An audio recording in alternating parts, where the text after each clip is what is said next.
Hola, cage fighting connoisseurs. This is Kid Nate, BloodyElbow.com, bravely trying to battle the Google demons, the YouTube demons, and Eugene S. Robinson, co-host, author of Fight, everything you ever wanted to know about fighting, but we're afraid you get your ass kicked for asking. Eugene, how surly are we today? I'm pretty surly. Mostly on account of, I went to the mailbox the other day, Mr. Nate. I opened it up and I go, check your PayPal account. Yeah. Dallas, let me tell you about that guy. He PayPals on time. It's the other check that I'm looking for. Vox Corporate, they pay on the 15th, son. Not every time. I like how that happens. On the 15th, you'll get your money. On the 15th. Today is the 15th. So today, you know what? I should cut the show short so at 9 o'clock I can be the first guy in line at the post office. Where's my check?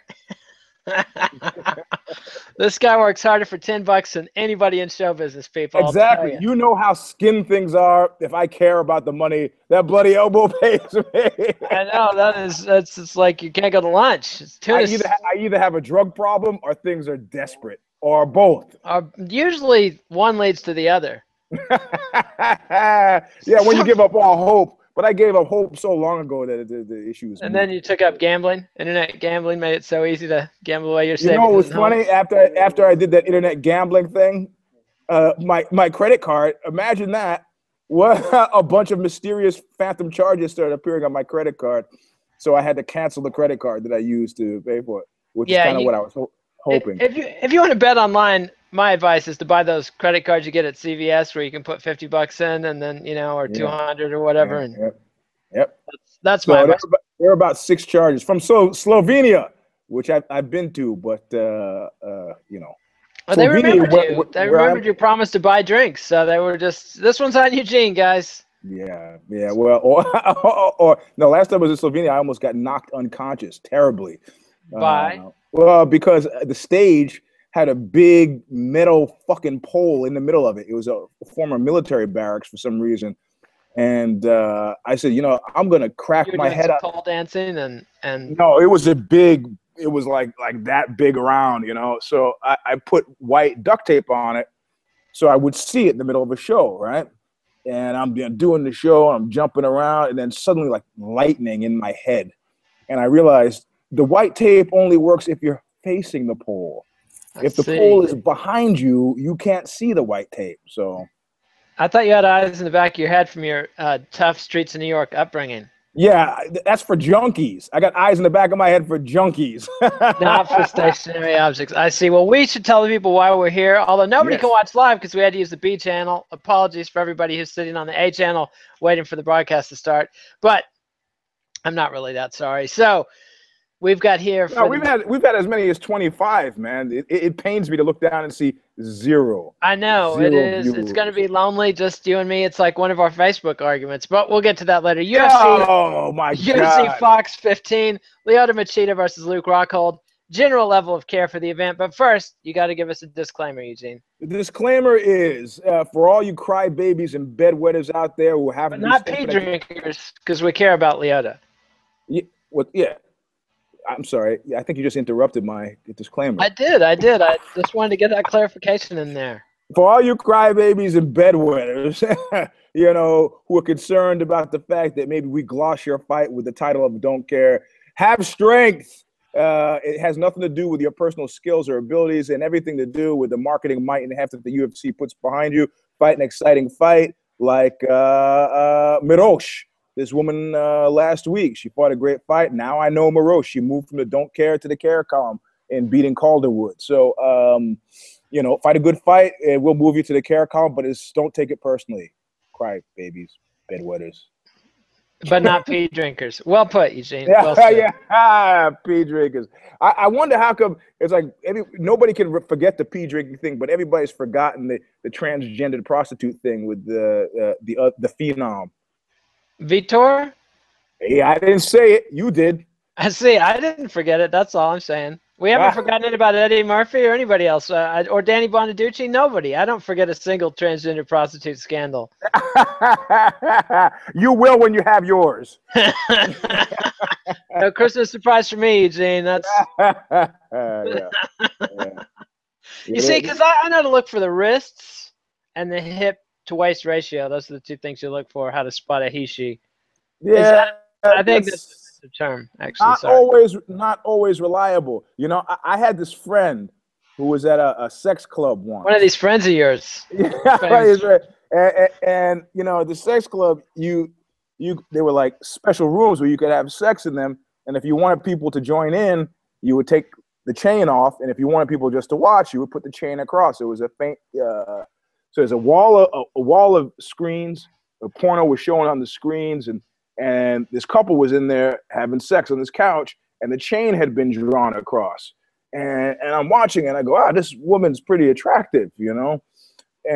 But there was just, I just started to get my spidey sense started tingling, you know. I see. And it was her erect penis that made you suspicious? No. She was post-op, but there's certain things that the year of counseling can't teach you, you know. And the screens backlit it, so the person was in silhouette. So they had the fake the boob job and so on, but maybe butt implants, the whole bit. But it was just how she moved. Huh. And I was like, you know, the guy who's in there having sex with her probably thought he had hit pay dirt tonight, but hadn't he? I guess, you know, there's that whole argument of, does it make a difference, you know? Yeah. You know? So you're like a chromosome guy. You insist on a chromosome test? I'm yeah. I mean, after I found out what I found out about Jamie Lee Curtis, I was like, okay. So you found out, because I just heard ugly rumors. Yeah, no, it's not an ugly rumor. It's a bona fide medical condition. You know, it's you know, blind alley. Is that what? No, it's something like chromosomal insensitivity. I forget what it's called. I mean, and typically women who have this look a lot like Jamie Lee Curtis. You know, they are full-breasted and so on. But you know, she can't have kids. That's about it. So, I mean, she does have kids. She's adopted them, but she can't, you know, get pregnant. Yeah, but I mean, perfectly suitable as a wife. I mean, yeah. I mean, if she didn't tell you, you wouldn't know. Yeah. You know? And probably she didn't know until she tried to have kids, you know? Well, her loss is, I guess, just a rumor for everybody else to No, I mean, she and Christopher Guest are still married, so, you know, worked around. I just saw Christopher Guest. Do you know his first big movie role? His first big movie role. Was he in like Kentucky Fried Movie or something pretty early on? He was not a comedy. He was in National Lampoon's Lemmings. Not a comedy. Show. Not a comedy. Not a comedy? What was it? Death Wish. Death Wish. Was he in there with Jeff Goldblum raping Charles Bronson's daughter? No. He was a cop at the end who had discovered that Bronson was the vigilante because he found the gun, and the guy who played the great detective, whose name I'm forgetting, he said he didn't see a thing. So I see. So Christopher Guest played along. Yeah, he had the last 30 seconds of the movie. I was like, all right. I see. Well, so he had a speaking part. He actually had a speaking part. He had lines and stuff. So I see. Well, a fascist classic. Well, okay. You're gonna talk about it in terms of a fascist classic. Let's talk about Don Siegel's Dirty Harry. Compare and contrast. Dirty totally Harry fascist also. Again, yeah. Anti-law, totally street justice, vigilanteism, fascism. Yep. Yeah. Well, you know, the Nazis they had this great phrase which I loved. Actually, at one point the newspapers were complaining, and Goebbels talked about. Got a viewer, Eugene. Somebody found us. Anyway, go ahead. All right. And the papers, when the press was still a little bit free, were complaining. And Goebbels said, "I don't see that there's anything wrong with giving our men the freedom of the streets." It's a beautiful phrase. They still use that in Indonesia. Did you see that Act of Killing movie? They talk about the freedom of the streets all the time. Do they? Endlessly. They lecture school kids. It couldn't be all just bureaucrats and paper pushers. You've got to have real men who enjoy the freedom of the streets. That's part of living in a free country, the freedom of the streets. I love this, man. I love this. Well, you know, what is the name of this movie? The Act of Killing? I believe so. You haven't seen it? It's an incredible documentary about the genocide in Indonesia. Is this when they make them act out their crimes? They don't make it; they let them. And some of these guys have some pretty serious thespian impulses. Yeah. That's good. Okay, all right. Yeah, No, it's an epic film and really gives you some insight into U.S. policy in Asia, which we were, of course, pulling the strings on all this sort of stuff one step removed. But anyway, we're here not to talk about what? Well, you criticizing? Come on, USA, are you criticizing? I'm saying this is how those cheap electronics. This is how we get those low prices, Eugene. I am happy to have Asia subjugated so I can chat in comfort on my phone. Exactly. Of course, your factory job is long lost, but that's neither here nor there. Yeah. So anyway, back to the card. We've got 3 fights on Fight Pass, 4 fights on the Fox card preliminary. The whole prelims are on Fox, and then 4 fights on the Fox main card. Well, let's just get this out of the way. When does it start? I have no idea, Eugene. Don't ask me these things. And they're going to do this thing because the past few weeks, man, it's been really. Fox cards always start early. My bet is like 2:30 Eastern time. Is my bet. That's okay. 2:30 Eastern time is 5:30 for me. That I can handle. It was like the 11 o'clock and the 8 o'clock in the morning thing. It's not 5:30 for you, Eugene. It's 11:30 for you. You're at night? No, in the morning. That sucks. Again? Why? Because Fox always starts early. The Fox card is going to start at like 7 p.m. Eastern time, and so that's like 4 o'clock your time. Is that a sad look or a math confused look? So hold it. So, okay, the fight in total, the actual beginning of festivities is at what time? I don't know officially, but Fox, because people feel like they wandered into the senior center. Wait a minute. I'll look it up on my computer because I've got the Wi-Fi disconnected, so I have a perfect LAN connection. No, forget it. I can look it up. No, I'm looking it up right now. You ask, I listen. We go the extra mile on this show, Eugene. We don't do any preparation. That's sending out checks, and we don't go the extra mile, But no, we do go the extra mile during the show. But here, I'm clicking on the UFC schedule, and now I've clicked on the event. The main card starts on Fox at 8 p.m. Eastern, so that's 5 p.m. your time. The prelims on Fox start at Pacific time, and the early prelims start at 4:30 p.m. Eastern, which is 1:30 Pacific time. So plan on spending your afternoon with the UFC. This just fucks up my whole day, man. It just fucks up the whole day, All right. Anyway, never mind. Let's keep moving. Where is the fight gonna be? The fight is in New Jersey, Newark, New Jersey, in the famous Prudential Center. Yeah, I've been there. That's a dangerous place. Is it? I've heard that. We tried to do those video takes where you interview people about the card outside the arena, and that was a fail in Newark. Why? Because it's scary, Eugene. Because it's Jersey. It's a scary, awful place. And I told you that friend of mine that he lives in Newark, and the guy carjacked him and couldn't drive a stick shift. I tell you that. We've done a Shalala this story a number of times, but go ahead. No, that's when the guy couldn't drive it, took his keys and threw him down the sewer drain. Which is the least he deserved for driving a manual transmission. Driving a Volvo stick shift. Yeah. Okay, now I gotta walk. Anyway. Look, if the car thief has to walk, you have to walk too. Okay. Actually, it would have been great if they had walked away together. like at the end of Casablanca, the troubles of two little guys. I had a. You can make a whole movie. Maybe 9/11 happened just as the car stealing thing plays out, and they see the terrorist attack, and they realize they've got to unite for freedom. For the freedom of the streets. For freedom of the streets. All right. One of the guys I interviewed for the soccer hooligan who got arrested the day after I interviewed him for the fight book, he was saying, yeah, you guys got your jiu-jitsu, you got your MMA, you got your Thai boxing, but nothing beats the raw, visceral thrill of running down the street with 100 of your friends, punching everything in the face. I was like, by the time he finished, I was like, fuck, he's right. It sounded like a great time punching the world in the face. God, I love that.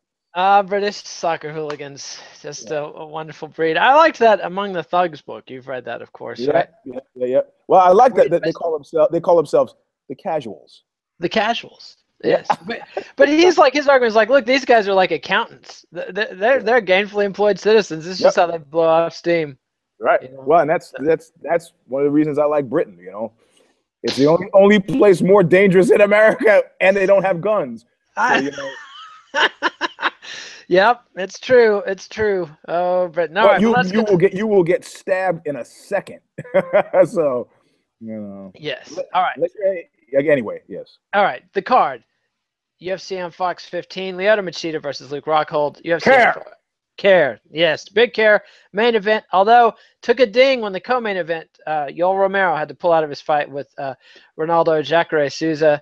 Big bummer, but Chris Camozzi stepping up to take a sacrificial beating. Well, what was the reason they gave for pulling out? I never really got injury. They didn't give the specifics, but I always say groin tear. When I don't know what it is, I just say groin tear. Yeah. And then he can come out and deny it. So, but I don't know. Yeah, maybe. Yeah, I don't know. Maybe that's what happened. Could be a bad fungal toe infection. I don't know. You ever get those or the steroids? And what happens if the drug testers show up and you're dirty? Can you go, I can't fight anyway because I'm injured, so therefore I don't have to take a drug test? I don't think it works that way, but I could be wrong. I don't know. In New Jersey, one of your better, more vigilant commissions. So although they've got some issues with the judging, who's judging what fights. But let's get to these early prelims, the 3 fights on UFC Fight Pass, which again start at 4:30 p.m. Eastern time. So middleweight, didn't you like how I knew what time it was going to start before you made me actually look it up? Yeah, that was good. That's the kind of know-how. So hold on. So hold on. This is not pay-per-view, right? No, this is on Fox, free broadcast network television. You don't even have to have cable, Eugene. You can put up your bunny ears. No, you do. In your case, your cuckold horns, and just put them up right here. Well, hold on. So it's because when You're just gonna let the cuckold joke slide, just No. It's like that old Yiddish joke about I have to, Harry, but you.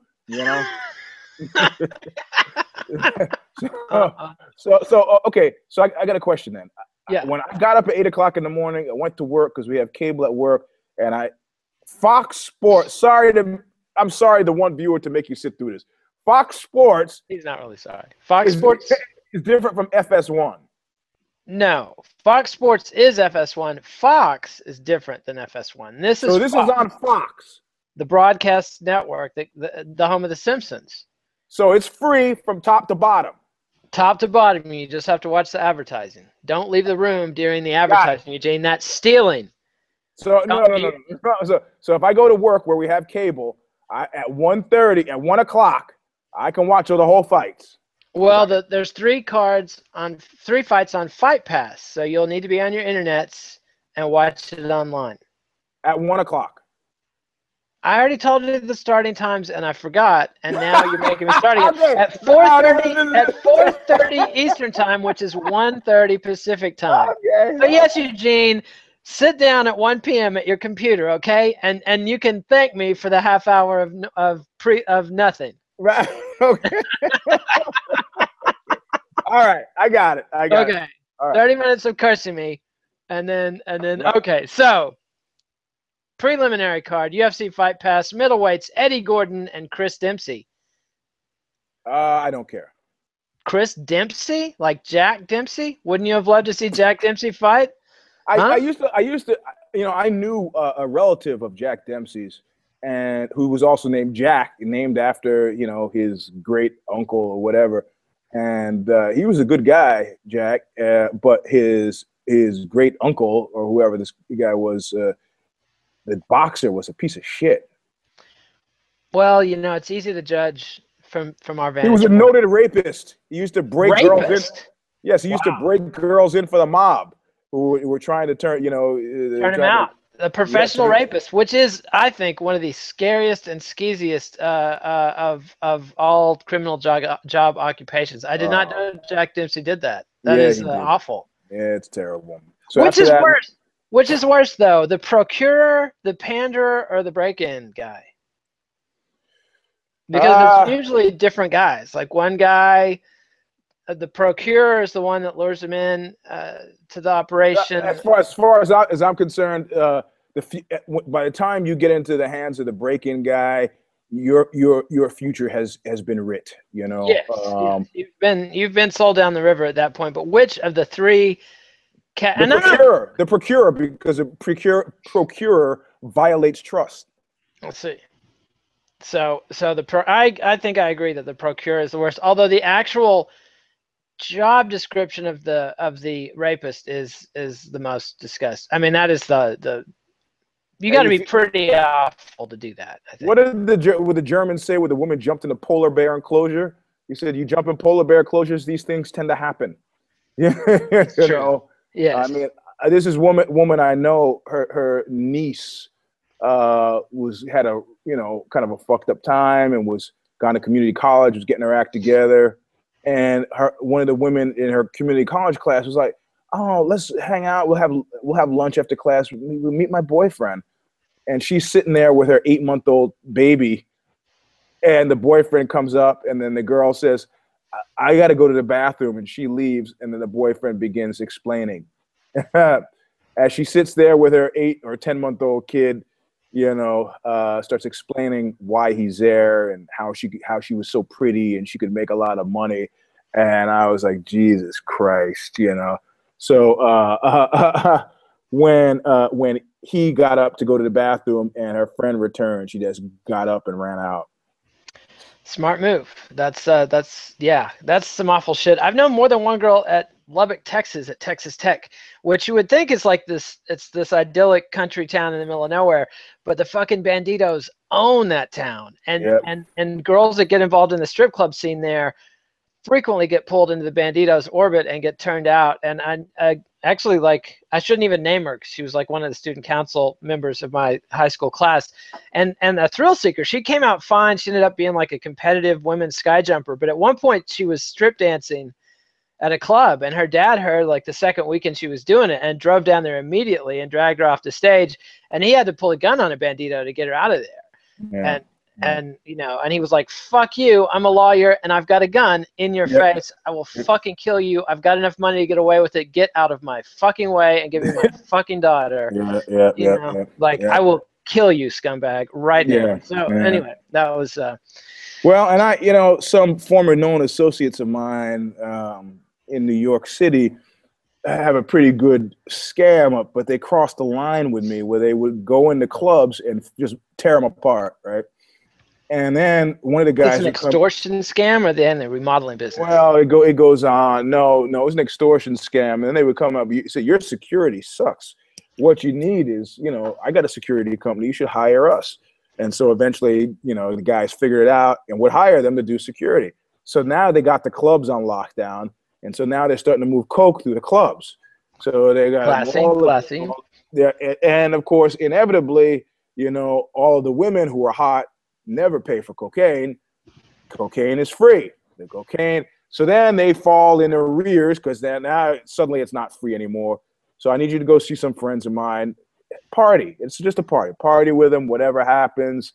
When I found out that they were doing that, I was like, man, whatever happened to punk rock ideals? You guys are fucking scumbags. You should be watching out for these women. But well, they were watching out for opportunities to exploit these women. That's right. So anyway, so we've made it through half an hour of the show and one fight. So let's keep okay. All right. Okay. Let's get serious about this. Yes, because I've got a tale about this scumbag who used to deliver pizzas to strip clubs and was a king amateur pimp. But anyway, Diego Brandao versus Jimmy Hedis, featherweights. Care.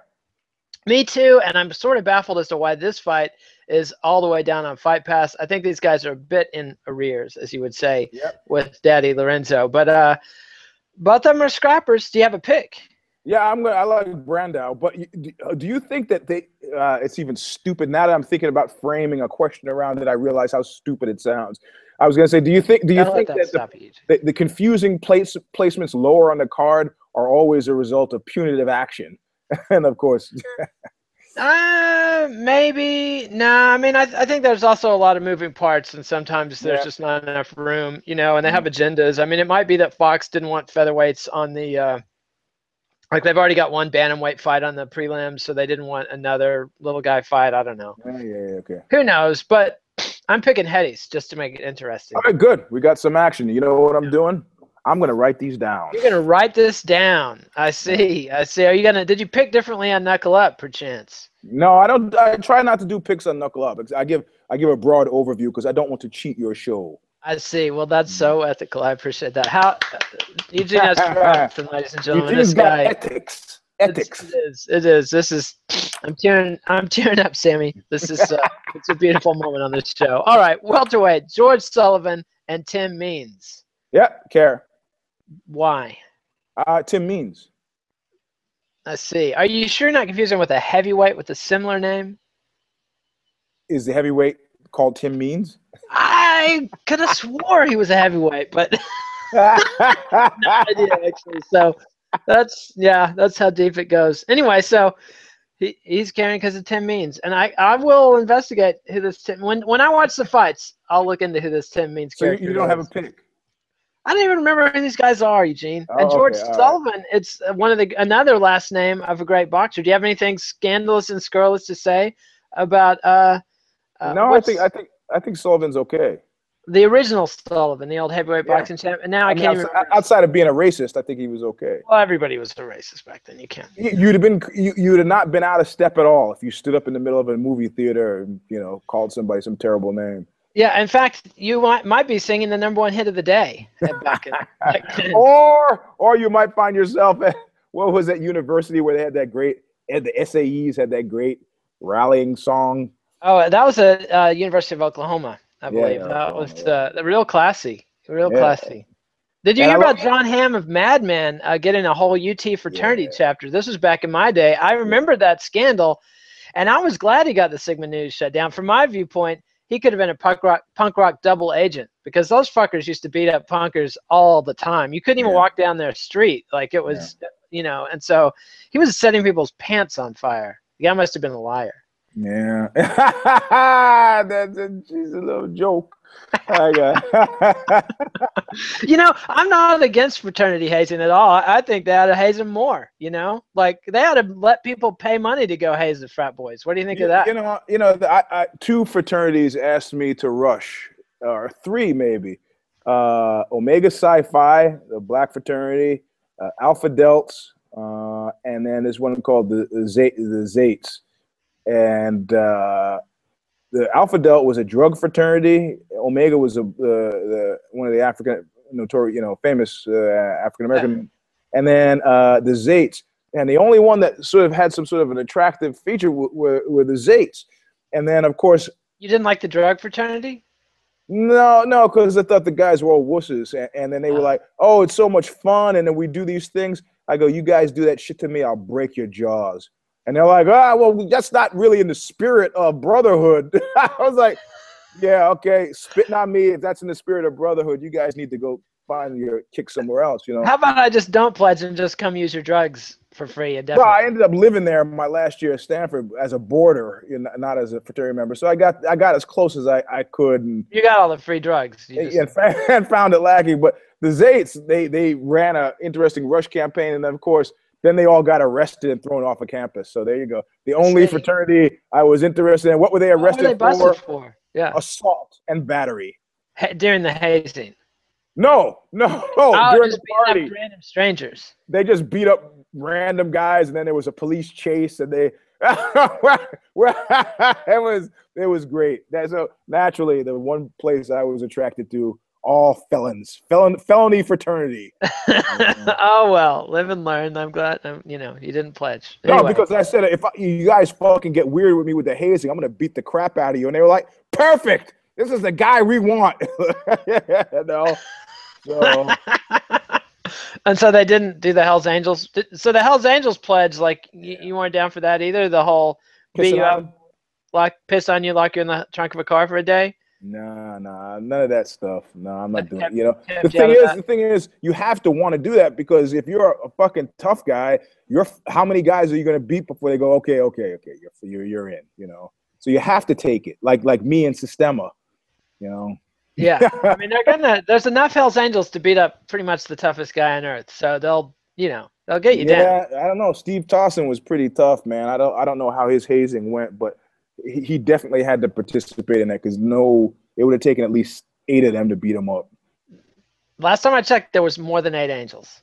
yeah, baby. I just don't see them going really tough on a super tough guy. Yeah, it's quite possible. I always used as a kid. I was always trying to set bullies up to fight each other, and that never once worked. They always became pals and turned on everybody else around. So yeah, because the percentages are better. It's like I got my stuff, you got your stuff. Hey, we could, Yeah, bullies didn't work, but the Sir Galahad type. There's a brand of dude that's tough but nice, but doesn't like to see bullies in action and will beat the fuck out of them.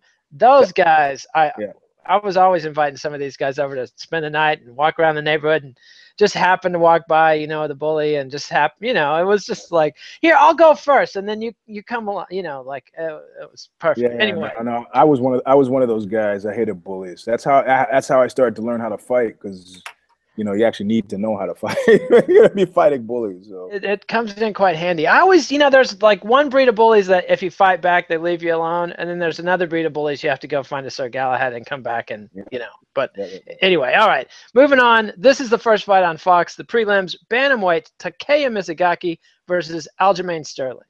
Yep. Care. Definitely. And I care. Love Mizugaki, and he's going to beat the piss out of Aljamain Sterling. I think you might be right. Yeah, but Japanese fighters, man. I mean, everybody's getting all excited about Horiguchi. He's not going to beat DJ. What? I think this is a sect, a country I can't trust. It could be. I would say it with a hard C, a kicked. Kicked? Yeah, you're right. That's probably a kicked. Yeah. It's true. Something went wrong in Japan, and there's no more Sakurabas. I mean, I don't want to pick Sterling, but I don't know. Yeah, well, we'll see. All right, so moving on. Light heavyweight, John Vellante versus Corey Anderson. Wow. John Vellante, that's a bad wow. That's not where's the fuck has he been? I know. It's been a long time. We said those magic words, gift, and then boom, next fight, John Vellante. But when did you ever trust John Vellante? That's the thing. He was to a manner born, man. I don't think he was. I think maybe I got caught because the pre-fight package was pretty compelling, and I was like, oh yeah, maybe. And so he has not. I never trusted him. I guess. Is it possible that he lied to me before I expected that he would lie to me? That could be possible, Man, it's like somebody's introduced you as Jimmy the Weasel, and you're like, "Hey, this guy, I can't trust this fucker." Right. I mean, how did he get this high up on the card? Again, I'm baffled. But anyway, so I'm not getting fooled. I mean, I do care, but it's like it's strictly a care because of familiarity. But no, I'm caring because it's like was that great line about we always knew you would fail, but never quite so spectacularly. I don't know how he's going to violate my trust, but he's going to violate whatever little trust I have. It could be by clinching up against the cage for 3 long rounds. Yeah. So I care about this fight, but I have no picks. I'm just watching. It's more morbid fascination. I'm giving this a care because I don't want to see it. That's the care I'm giving this. All right. So light heavyweight, Patrick Cummins and Ovin St. Preux. Care. Definitely. Now, this is a fun fight. Patrick Cummins, who barnstormed into the UFC against Daniel Cormier, got his ass beat, but since then has been very entertaining and very aggressive. And Ovin St. Preux, the former football player, we've seen his limitations, but he's athletic as hell and hits hard, and so could be a really interesting. I expect actually Cummins is going to take OSP down and just wrestle him. Yep, I'm thinking as well. I mean, he was. I don't know, Cummins. I'd say he's Cummins close to getting lucky. He had a rock and roll fantasy moment, right? Who dropped out against Cormier? Who got hurt against Cormier that they let him step up? I don't remember now. I can't even. But it was like, it was part of his rock and roll fantasy. I mean, like, man, is there somebody at that weight class who me? So I like Cummins' story. I might pick him against OSP. There's a gift. That is a gift, man. He's a gift. I just don't. When I think about trusting him, I don't feel good.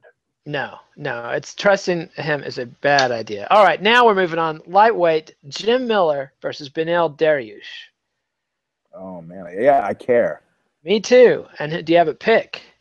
Every time I pick against Miller, I get fucked. That's because he's wholesome, all-American, hard-working, blue-collar guy, Eugene.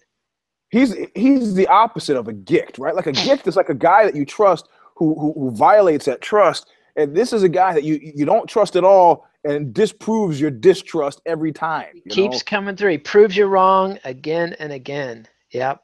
But you hesitate. Okay, I'm gonna go. This is the Lucy Van Pelt moment. I'm going for it. I care, and I'm picking Miller. Now watch what happens. Exactly. He's gonna get pasted, Eugene, because his day is done. He's over the hill.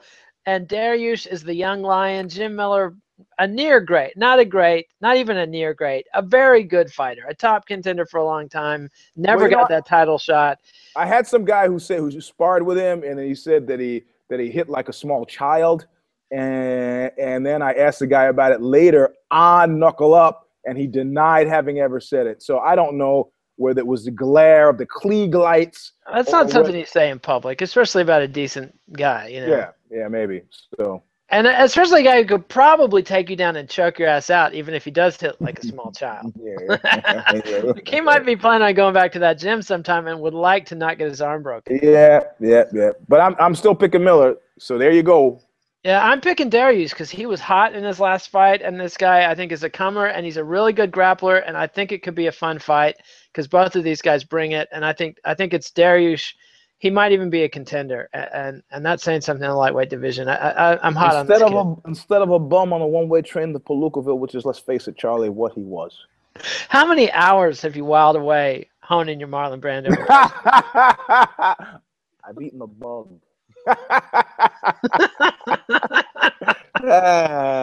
He was one. I had a chance to meet that guy. He was one. I kind of regret that I never. I'm sure he would have let you down, Eugene. I've heard nothing but bad things about him as a real person. Yeah, I think so too. Actors, like Hitchcock said, actors are cattle, Eugene. No offense. I know you're. Unless it was Kim Novak. I think Hitchcock applied that to her as well. Yeah, maybe he was sexually harassed. He would have been arrested today for I love that Harvey Weinstein story. He grabbed my buttocks. Yeah, well, I think you played that wrong. Yeah, I think that was a bad bet. Anyway, all right. So now to the main card, women's strawweight, Felice Herrig versus Paige Van Zandt. Did these ladies get here on merit or on looks? Yeah. All right. So I care. Yeah, I care. And I don't know. I had a girlfriend once go into this really vitriolic rant about how attractive people were given way too much space. Give too much space in life, and people give them the benefit of the doubts, and they don't realize how lucky they have it. Was this her story? Her excuse as to why she was a terrible person? No. She was saying I'm not attractive, or what? Was she attractive? It took me a decade to realize that she was talking about me. And really, one day I was sitting at breakfast. I was like, hey, the fuck? And it was so long that I couldn't have called her back and say, hey, you remember that time back in 1988 when you said that? I couldn't. That would be just crazy, But yeah, that's what I thought she was talking about an ex-boyfriend of hers. He was talking about me, Well, what about her? Was she not lovely? Yeah, she was. Well, what precipitated it was a family friend said I was driving downtown today, and I saw this man walking across the street. It was the most beautiful man I had ever seen. And then she goes, and then I realized it was Eugene, and she said, I was with him today. I see. So she was mad that the guy was talking about you, No, it was a long time, a woman who was a longtime family friend. But that woman who was a longtime family friend has subsequently killed herself. So you might question her level of sanity, but in picking me as the most beautiful man she had ever seen. But that's what she said, and she completely missed my girlfriend. So I think she was kind of cranky about that. I see. Well, I have to concur that beauty confers no moral advantages. No, for sure not. It's not like in the old days, physiognomy, where they thought, a criminal looks like a criminal. Actually, indeed. who we were talking about today at Jiu-Jitsu? We were talking about Richard Ramirez. Phrenology, actually. Phrenology is bumps on the head. Yeah. Oh yes, you're correct. You're correct. Oh, you're gonna try? Oh man. Let's just enjoy this moment a bit here. Hey, I admit when I'm wrong. That's part of my greatness. Okay, well, your correction is incorrect. But I was talking to a cop today who trains here, and he was talking about Richard Ramirez, also known as the serial killer, the Night Stalker. And he was like, man, that guy, because they would let the cops visit, tour the prisons. The guy gained a bunch of weight, got super fat. He goes, he wasn't like one of these Charles Manson, lampshade on the head party guys. He was kind of like a quiet, disturbed, fucking creepy introvert, And ultimately, I said he's dead now, right? He said, yeah, he died in prison. But most people, because they keep running the old photographs of him, don't know that the guy gained a whole shitload of weight by the time he died. He was no longer the hot serial killer of the past, who got hot. Yeah, all these women were sending him marriage proposals. That was strange. I'm not qualified. He got married. He got married to one of them, but I don't think that they ever consummated it. Given the nature of his crimes, he did not get conjugal visits. Given the Night Stalker, conjugal visits is a dismally bad idea. Although John Wayne Gacy was apparently getting conjugal visits, like they would let there's some dude who wrote a book, Gacy's Last Victim, about how when he was a teen he was corresponding with Gacy, and they let him visit him in the jail and let him have alone time with the kid. Like that. What happened in this alone time? Gacy got extremely creepy, and he'd already been grooming the kid with some deviant suggestions, and then got extremely creepy. But apparently, the kid claims that it wasn't consummated, but that Gacy was down if it was ready to go. But how did this kid expect things to go any other way? No fucking shit. Like, what are you doing? Like, the rattlesnake bit me. It's the scorpion and the frog. I mean, it's plus, he's been in jail with doing nothing but these fucking fantasies for how much, I mean, look. Apparently, he had the run of death row there. He had all the guards bribed, and he had his lawyers running in and out, and his private investigators running in and out to harass the victims' families, and just Yeah, I always lived in kind of mortal fear of his claim that how he got turned into sex killing. It said he had picked up some transient, and then he went to the kitchen in the morning, and the transient turned on him and had a knife, and he panicked, and they wrestled, and in the course of wrestling with the knife, the transient got stabbed and died. And he discovered at the end of it that he had this erection while he was, it was the biggest thrill.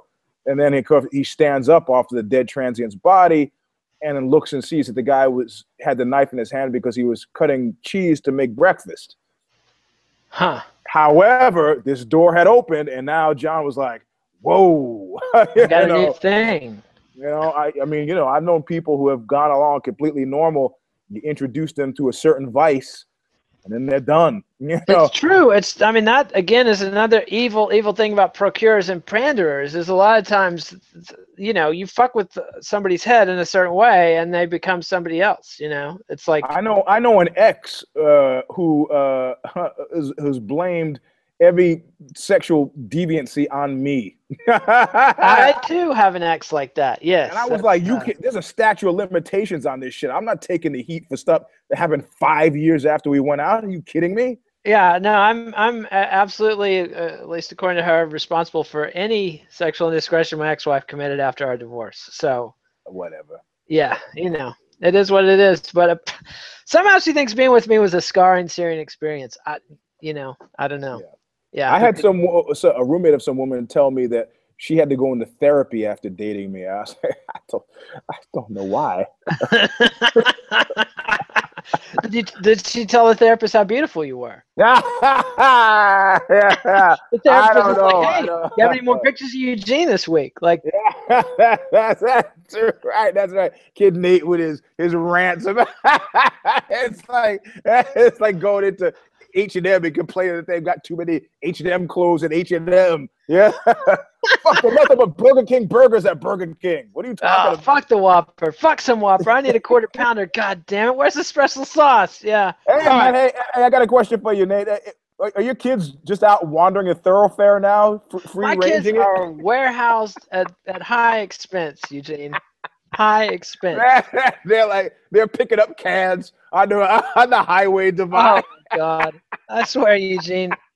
Eugene's Go referencing ahead, a Facebook kid. argument we got into the other day where we discovered Eugene is deeply paranoid. How old were your daughters before they were allowed to walk home from the school bus or walk anywhere alone in the neighborhood? Has your daughter been shopping by herself? Any of them?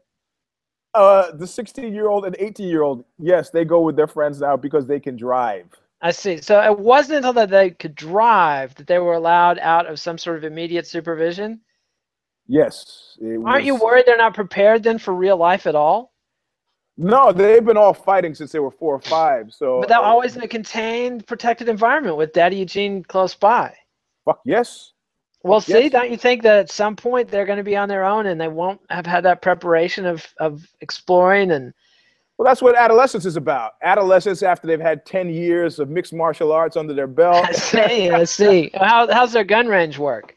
I've been taking them to the range. It's pretty good because their vision is great. So the gun range is pretty good. I told you about my middle kid going to the country western show and You getting, did, yeah. So, I mean, but before then, no. Before high school, no way.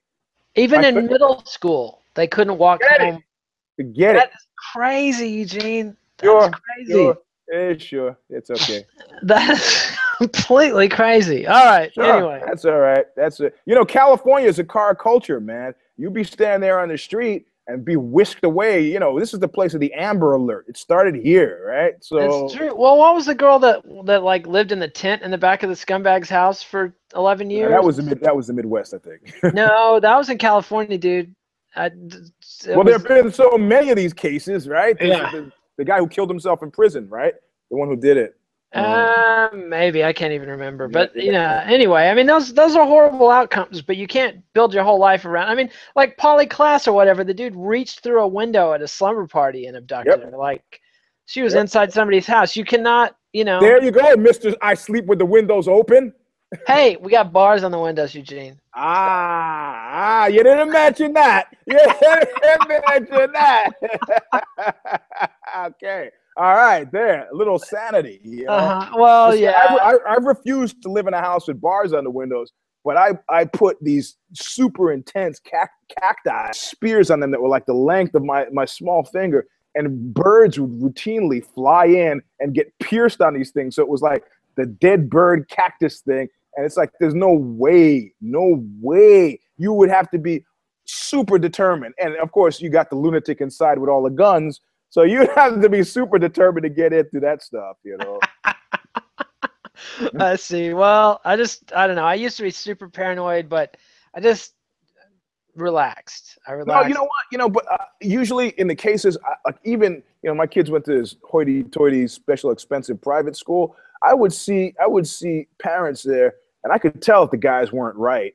And they were having these sleepovers, and I was like, yeah, I want to sleep over. I said, nope, no, not this.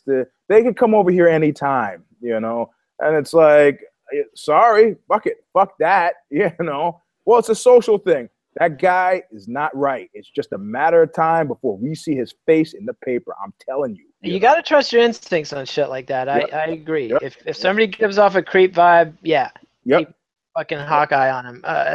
There was a court reporter here in Austin who turned out to be this monster, and somehow he had some kind of status where young girls were turned over to him as wards, and they discovered eventually he was like every time his daughters have a sleepover, he would drug everybody and then was raping the kids and videotaping it, and like just a fucking monster, and was a pillar of the community and the legal system. So you can't go credential. What I would always do before any sleepover, I would make sure that I would meet the father and have that quiet moment with him where our eyes met and we looked, and I communicated to him that, it's like that great scene in The Godfather where he goes, I'm a superstitious man. If anything should happen to my sons, they trip on the sidewalk, I'd have to take revenge against all of you.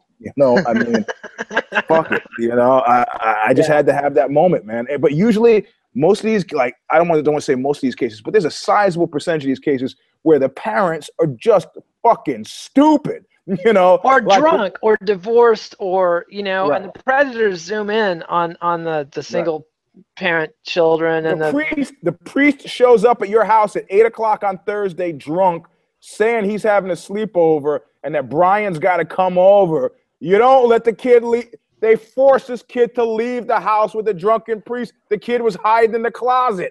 They didn't want to come out. Yeah, that is some fucked up shit. Anyway, but let's get back to the fights. Yes, because we got 2 viewers now. Yeah, we've got 2 viewers. And I don't even want to think about what they're doing. So, Felice Herrig, Paige Van Zandt, do you have thoughts on the fight itself? Well, first of all, I care. Yes, I care. I buy the whole thing. I love Felice Herrig, the selfies, the talk. I hate it all. I hate it all. That's why, you can try. They're trying so hard to sexualize these female fighters. It's like, she's doing it to herself. She's the one doing it. It doesn't make a difference who's doing it, whether she's aiding and abetting or willing participant. Beyonce is a willing participant. Does it mean? Come on, like, don't you remember the George St. Pierre body oil rub down special? I mean, come on, they're totally equal opportunity exploiters. They sold GSP as a hunk of man meat all these years. I don't care. I just if you've actually done any training, unless I'm not going to put some guys on Front Street here who were having group sex on the mat at the school. I don't want to talk about that place in with each other or with females. No, it was a heterosexual group sex thing. It's a good way to get staff. Yeah, exactly, right. And with a woman now who is the fiance of a famous MMA fighter who I'm not going to mention any names. I see. Can you tell us which gym it was? No, I'm not even going to do that, man. State, city, county. No, because people will stop actually talking to me. You can't be abusive. I need a certain amount of access, but I mean, the thing is, I don't. If you're really fighting, this is all. I've understood from other guys it's not the case, but it's all desexualized for me. I could roll with a woman, and I'm not thinking about any. What about Andy Kaufman in the intergender fighting championships? That was perversion. It was one of the great scams of all time. The thing I loved is he would aggravate these women so much, and they would be so pissed off when they went up there to wrestle with him. But then somehow, after he rubbed on him with his boner, then half the time or more, according to Bob Zamuda, he would end up sleeping with the ladies after the show. It's like human psychology is fucked up. That's all I got to say. Well, but he was a great comedian, so a genius, a fucking super genius. So I was super sad when he died. So John Belushi, I was sad about. Yeah. John Lennon, not. Again with the John Lennon thing, you always like Ike Turner. What's your take on Ike Turner? Oh yeah, I never liked Ike and Tina Turner that much. I was never a big fan. I thought they. What about Rocket '88? Some people think it's the very first rock and roll song of all time. Yeah, that's right. I mean, there are a few good songs, but I thought they were phonies, man. I mean, for some people, it's removed. So that's Bob Dylan. Every performer's a phoney. David Bowie's not a phony? No. Glenn Danzig? Well, Glenn Danzig's not a phony. No. Glenn Danzig is genuinely Glenn Danzig, and David Bowie is not a phony. His songbook is so. I knew he was a genius when somebody printed up his lyrics in a book, and I'm reading through these lyrics and go, these things are fucking terrible. His lyrics are fucking horrible. But then they're as bad as Bernie Taupin's for Elton John. Yes, but then when you hear him with the music, you're like, fucking elevated. It's like, God, that's magic. But Mick Ronson is a fucking arranger. Like, listen to the Bowie album before Mick Ronson, and Mick Ronson was a good chunk of the mojo of the early Bowie who was the producer? He's a friend of mine now. He did T-Rex and all that shit too. I can't remember his name, but he was a big factor. Tony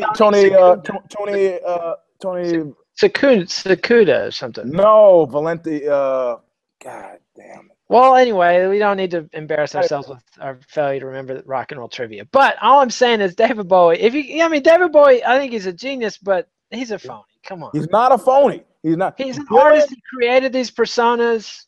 That's a different thing. That's completely different. Dylan picked a persona and stuck to it for the last 40 fucking years. Now he's changed persona multiple times. He had the Christian phase, and he had the showbiz phase, the mime makeup phase. His voice sounds the same. He's changed his voice multiple times too. Lady Lay is the only time he did. He's done that voice a number of times. He's gone back and forth with the different voices. Joni Mitchell hates him. He goes, "That guy is the worst. He's phony from top to bottom." But whatever.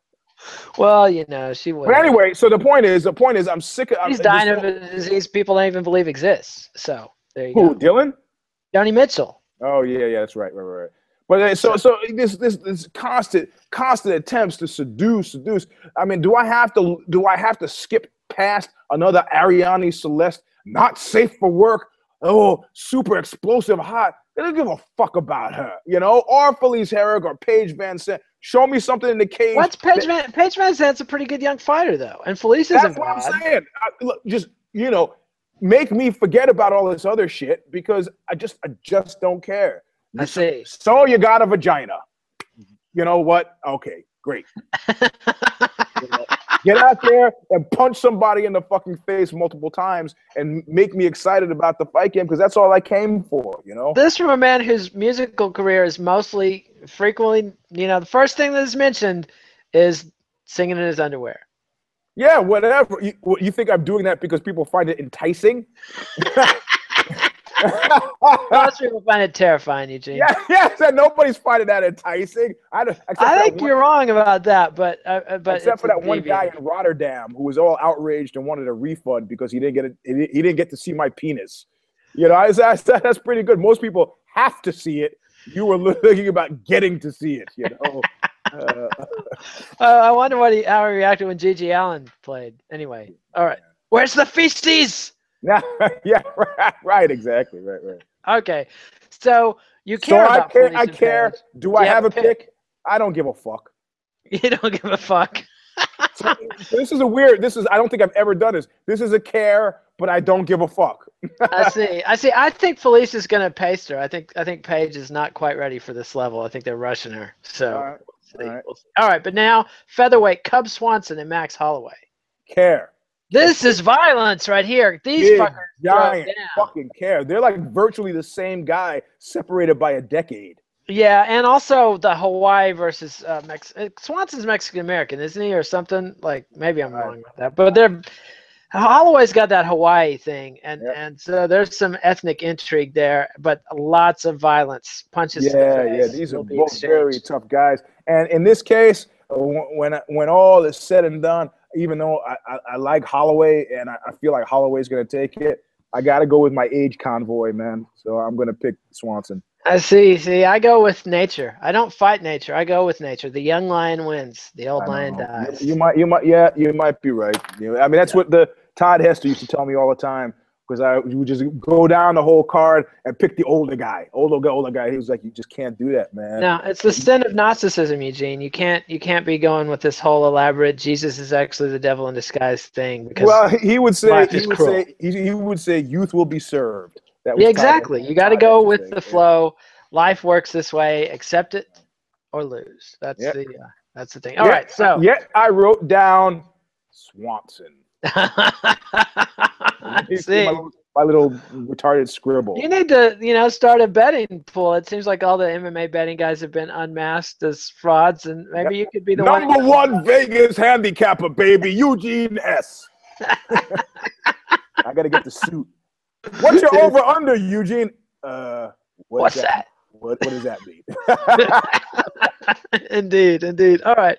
So let's say Jacare was fighting Yoel Romero. We obviously care. And I care about him beating up Chris Camozzi. But, I mean, do you think Camozzi lasts the first round? Jacare is very tough. Right now, he is extremely vicious, and he wants a title shot badly. He's a known associate. He's come and trained with us here before at the Sorrel Academy. dude is fucking tough, Were man. dreams crushed when Jacare came there? I would think. Yeah. You know what? It's rare that you just see me go, "Nah, I'm okay." You got in there with Cain Velasquez, and you wouldn't have anything. You didn't want any Nope. part of. No.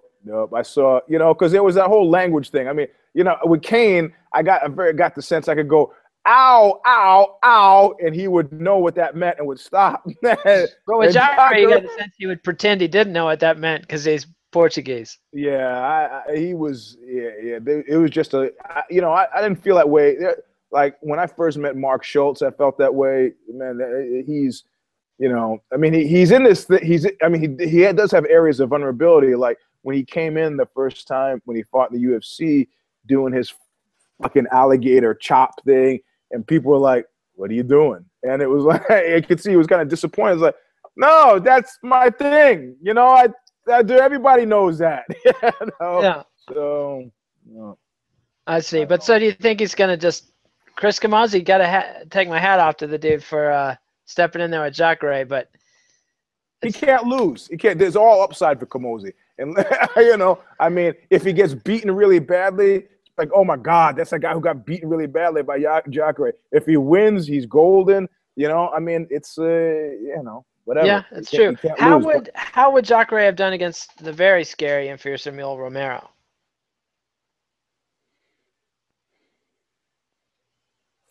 I don't know, man. It would have been a real close, great matchup because of the whole, wrestling v BJJ thing. I think Jacare would have won if he had been smart, if he were smart enough, and I think he is. If he wore out Yoel Romero and poured it on him in the later rounds. Yeah, if Jacare dicked around and tried to get into a wrestling match with a fresh Yoel Romero, then he could end badly. But dragging him into later rounds would be the way to go for that. But with only 3 rounds, there's not a lot of time to dick around, and he could get in a deep hole with Yoel Romero. But sadly, Yoel Romero apparently caught a vicious clay. I'm about to make a gonorrhea joke. That is completely unprofessional and uncalled. That's really out of line.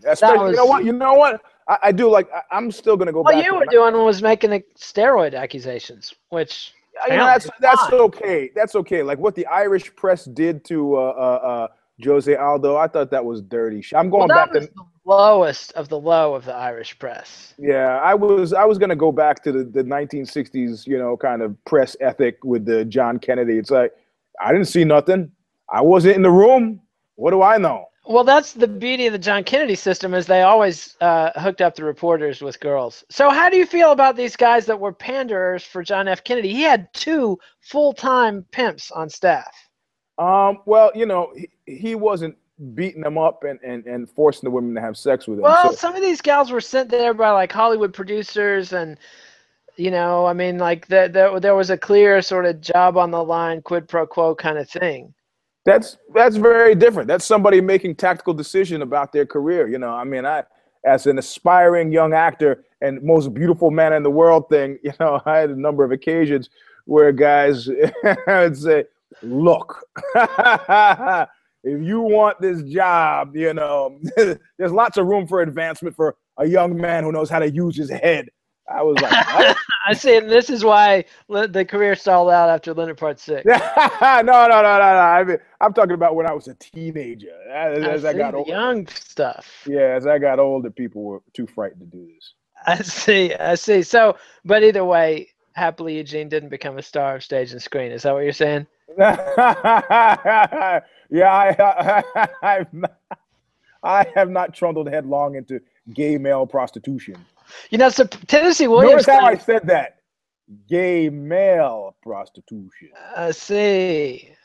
Yeah. What is like? What? Eugene's admitting to being a prostitute? What? A gigolo. There's a difference. Right. Yeah, it's an extremely sleazy and oily gig, though. You didn't take old ladies for their money, did you, Eugene? Hey, man. How's this become about me? Just reassure us you weren't like that Italian uncle in the movies that always, comes down to lunch in a silk bathrobe and then goes off to dance at the dance club with the old ladies. And you've seen The Producers, right? Yeah, of course. Yeah, it was maybe more like Zero Mostel. Don't leave Gigolo. That's a joke. That's a joke. I get it. Obviously, you look nothing like Zero Mostel, who wasn't burdened by this great beauty that you've had to struggle and fight with. Yeah. Days gone by. Did you say gays gone by or days gone by? Anyway, I think I said both. I see. All right, so let's move Previewers. on. All right. This show is catching on. So we're over our time, but we've got Lyoto Machida versus Luke Rockhold to talk about. Absolutely. Do you have a pick? Man, this is tough. But you know what? Oh, man. Do you remember the way Belfort demolished Rockhold? Yep. Well, you know what? Lyoto's a very different fighter. Lyoto is a friend of Knuckle Up, so I'm going to have to go with the friend of Knuckle Up. Even though Rockhold trains at AKA right there in NorCal? Yeah, but I've never interviewed him on the show, and I think he's had notable stumbles, man. The Belfort fight was a notable stumble. I mean, he played absolutely into Vitor's hands, and I don't see him charging at Lyoto a la what was the Arizona wrestler Ryan Bader, yeah. But I mean, Ryan Master. Come on, that joke isn't even worthy of this show, Eugene. You know, I made it on Knuckle Up when I had him on the show. I get it. I thought you said you never had him on the show. Bader? Yes, I did. Oh, Bader. That was Rockhold. Okay. Yeah. You made the Master Bader joke. I'm sure he'd never heard it before, but he never heard it before that hour.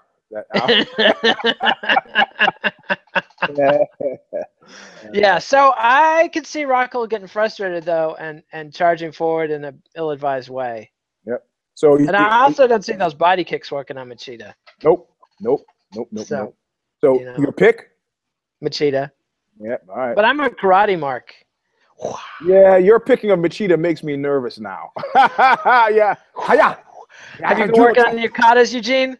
Oh, hey, man, I took Kempo for many years. I'm talking about recently, though. Have you? No. I think I was goofing off showing my kids something, but I see. Well, all right. So we're both picking. So are you picking? Who are you picking? I'm picking Machida. I'm picking Machida, even though you're picking Machida makes me nervous, but I'm picking Machida. You want to make it interesting? Usually you man up and make things interesting, Eugene. Well, you mean you want to pick the round, or you want to I usually pick the other guy. Like the time that you crowed so much about picking RDA, and then when I went back and watched the tape finally, and you were like, "Well, I'm just picking him because you're picking the other guy." Wait! It's binary. I either picked him or I didn't pick him. People watch the show. There's video evidence. This is did you pick him? I did it. Eugene picked him. That's all I know. That's all I know. So no, I can't. I just can't. I can't step away from Machida. I've trained at AKA and I've seen Rockhold there, and I've really liked how he's come up. But the stumbles have been notable, man. And I don't know. Cain Velasquez said it best. He goes, when I listen to Javier, I do great. When I don't do great. And I think Rockhold listens to Javier. I think AKA is, for a long time, the winningest fight camp in the world, right? But I don't know, man. Lyoto is it's a master's class in fight IQ to take on Lyoto. Yep. And so I don't I gotta pick Lyoto. So yep. I mean, Rockhold might do it, but I'm super interested. It'll be a master class if he, on how he does it. I mean, Machida at some point's got to drop off too. This could be that point. It's true that the years are creaking by, but that karate style, Eugene, it's like an elixir of youth. I think you just like doing the Tokyo Jonathan. All right, that was a callback to what movie? I'm not a karate movie trivia guy. What movie? Rollerball. Tokyo Jonathan. Sorry. Yes. Maybe James Caan's greatest role. No. But it was a great movie. But anyway. It was a great movie. All right, so I believe that's our show. Do you have anything to add, Eugene? No, I gotta get to work.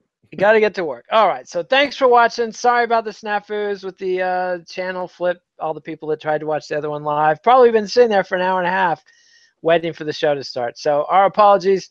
We'll have to. You know what? I don't think they would have been able to tell a difference. They'd be like, man, this show is great.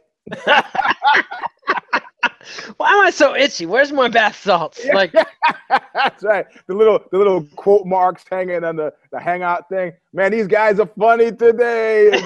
No, you're not actually watching the show. The hell I'm not.